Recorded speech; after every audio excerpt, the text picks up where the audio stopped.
কি পড়াশোনা করা ছাড়াই থাকবা? যেভাবে ঘোরাফেরা করছো এভাবে ঘুরবা, কোনো সমস্যা নাই, ঘুরো। কিন্তু আজকের যে রেজাল্টটা দিয়েছে এসএসসি পরীক্ষার, এই এসএসসি পরীক্ষার রেজাল্টটা একটু চোখের সামনে বাসাও। প্রায় 6,90,000 শিক্ষার্থী ফেল করেছে এই আজকে প্রকাশিত যে রেজাল্ট, এই রেজাল্টে।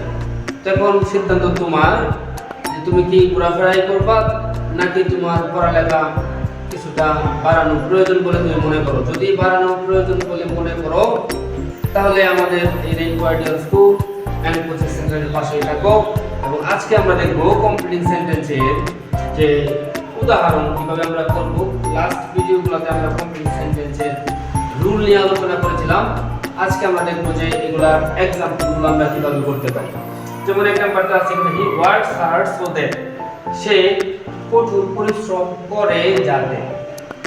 তাহলে এটা সৌদের যুক্ত সেন্টেন্সের নিয়ম। তো সৌদের যুক্ত সেন্টেন্স থাকলে আমরা জানি যে সৌদের অর্থ হচ্ছে যাতে, এর গঠনটা হয় subject plus can could may might plus V one plus extension. যদি প্রেজেন্ট টেন্সে থাকে তাহলে ক্যান অথবা মে, পাস্ট টেন্সে থাকলে কুড অথবা মাইট।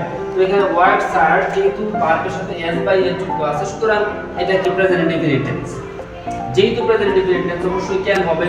সেই ক্ষেত্রে সে কঠোর পরিশ্রম করে যাতে, এখন একটা সংগতিপূর্ণ সেন্টেন্স পেলাম, সে কঠোর পরিশ্রম করে যাতে সে ভালো ফলাফল করতে পারে, যে যাতে সে পরীক্ষায় পাশ করতে পারে। যেহেতু আজকে এসএসসি পরীক্ষার ফলাফল হয়েছে, তাহলে সে কঠোর পরিশ্রম করে যাতে he can pass in the SSC exam, যাতে সে এসএসসি পরীক্ষায় পাস করতে পারে। সে কঠোর পরিশ্রম করে যাতে সে ভালো ফলাফল করতে পারে। সে কঠোর পরিশ্রম করে যাতে সে জীবনে উন্নতি করতে পারে। সে কঠোর পরিশ্রম করে যাতে সে ভালো চাকরি পেতে পারে। সে কঠোর পরিশ্রম করে যাতে সে জিপিএ 5 পেতে পারে, ইত্যাদি ইত্যাদি। তাহলে আমরা এই হচ্ছে সাবজেক্ট প্লাস ক্যান, মানে গঠনের ক্যান, পাস হচ্ছে এখানে আমাদের বি1, বাকিটা হচ্ছে আমাদের অতিরিক্ত অংশ, যাতে সে এসএসসি পরীক্ষায় পাস করতে পারে। তারপর we ran fast so that. তাহলে এখানে একটা বিষয়, রেন হচ্ছে কি ভার্বের বি2, মানে হচ্ছে ভার্বের পাস্ট ফর্ম, সুতরাং এটা পাস্ট ইনডিফিনিট টেন্স আছে। সো দ্যাট এর নিয়ম, আমরা দ্রুত দৌড়েছিলাম যাতে, আমরা দ্রুত দৌড় দিয়েছিলাম যাতে, যাতে কি করতে পারি, আমরা ট্রেন ধরতে পারি, যাতে আমরা ট্রেন ধরতে পারতাম। যেহেতু দিয়েছিলাম, রেন আছে বি2 পাস্ট ইনডিফিনিট টেন্স, তাহলে সো দ্যাট যুক্ত সেন্টেন্সের ক্ষেত্রে পাস্ট ইনডিফিনিট টেন্স থাকলে পরেরটা কি হয়, কুড অথবা মাইট। যাতে আমরা ট্রেন ধরতে পারতাম, যাতে আমরা বৃষ্টি থেকে বাঁচতে পারতাম, যাতে আমরা মিটিং ধরতে পারতাম, যাতে আমরা ক্লাস ধরতে পারতাম, ইত্যাদি। তাহলে we ran fast so that we could catch the bus, যাতে আমরা বাস ধরতে পারতাম। আমি এখানে বাসই দিলাম। তাহলে এই হচ্ছে কুড, তারপর হচ্ছে এই হচ্ছে আমাদের বি1।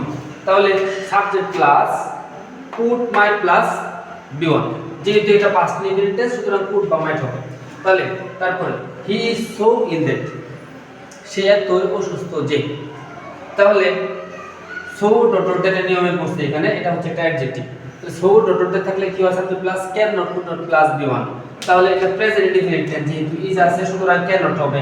সে এতই অসুস্থ যে সে হাঁটতে পারে না, সে এতই অসুস্থ যে সে কথা বলতে পারে না, সে এতই অসুস্থ যে সে নড়াচড়াও করতে পারে না। তাহলে he so ill that he can not move, সে নড়াচড়া করতে পারে না, সে হাঁটতে পারে না, সে দৌড়াতে পারে না, সে খাইতে পারে না। অসংখ্য সেন্টেন্স মেকিং করা যায় যদি তোমাদের এই ব্যাপারটা জানা থাকে। তারপর হি ওয়াজ সো ইল দ্যাট, তাহলে এখানে লাগাইলাম আমি ওয়াজ, তার মানে পাস্ট ইনডিফিনিট টেন্সে এসে পড়ছে। যেহেতু পাস্ট ইনডিফিনিট টেন্সে আসছে, সুতরাং ক্যান নট এর জায়গায় শুধুমাত্র কি হবে, কুড নট। হ্যাঁ, ক্যান নট এর জায়গায় কি হবে, কুড নট হবে। সুতরাং he was so ill that he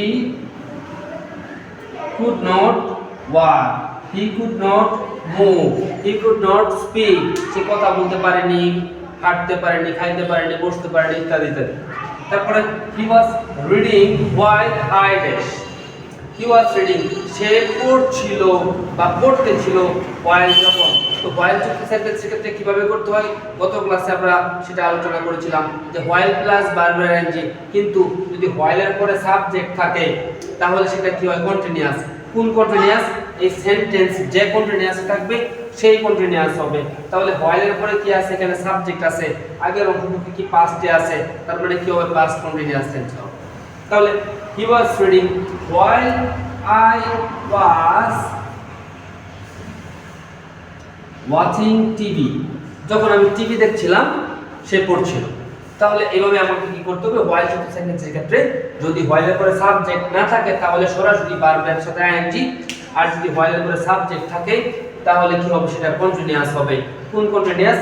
sentence যে কন্টিনিউয়াসে থাকবে, যে টেন্সে থাকবে ওই কন্টিনিউয়াস। যদি সেন্টেন্স প্রেজেন্ট টেন্সে থাকে তাহলে প্রেজেন্ট কন্টিনিউয়াস, সেন্টেন্স যদি পাস্ট টেন্সে থাকে তাহলে কি? Past continuous. ওকে, তারপরে it is raining outside heavily, বাইরে ভারী বৃষ্টি হচ্ছে।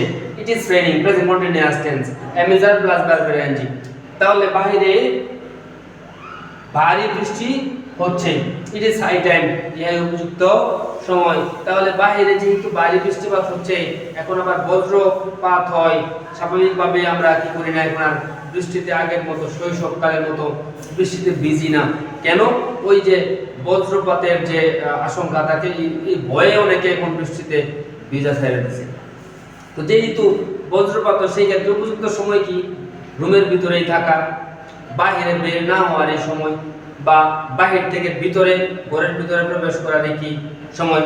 তাহলে it is raining outside heavily, it is high time we stayed at home.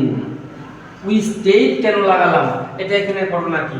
ঘটনা হচ্ছে ইট ইজ হাই টাইম যুক্ত সেন্টেন্সের ক্ষেত্রে আমরা জানি কি? Subject plus V two. গঠনটা কি হয়? ইট ইজ হাই টাইমের ক্ষেত্রে সাবজেক্ট প্লাস বি2, আর ইট ইজ টাইমের ক্ষেত্রে কি হয়? ইট ইজ টাইমের ক্ষেত্রে হয় 2 প্লাস বি1। ইট ইজ টাইমের ক্ষেত্রে কি হয়? 2 প্লাস বি1, আর ইট ইজ হাই টাইমের ক্ষেত্রে কি হয়? Subject plus V two. এই কারণে কি হলো যে ইট ইজ রেইনিং আউটসাইড, বাইরে বৃষ্টি হচ্ছে অনেক ভারী, ইট ইজ হাই টাইম, ইহাই উপযুক্ত সময় আমাদের ঘরে অবস্থান করার। We stayed at home, we stayed at home. Okay, তাহলে এইভাবে সুন্দরভাবে আমরা কি করতে পারি? যদি কমপ্লিটিং সেন্টেন্সের রুলস গুলো, গঠনগুলো আমাদের মাথার মধ্যে থাকে, তাহলে আমরা খুব সুন্দরভাবে এই সেন্টেন্সগুলো পূর্ণ করতে পারি এবং পরীক্ষায় অবশ্যই ভালো করতে পারি। আগামী শিক্ষাবর্ষে যারা পরীক্ষার্থী রয়েছে তাদেরকে অবশ্যই ভিডিওগুলো দেখার আমন্ত্রণ জানালাম। পাশাপাশি আমাদের Rainbow Ideal School and coaching সেন্টারের পাশে থাকার জন্য তোমাদেরকে অবশ্যই বিনীতভাবে আহ্বান করলাম। ধন্যবাদ সবাইকে।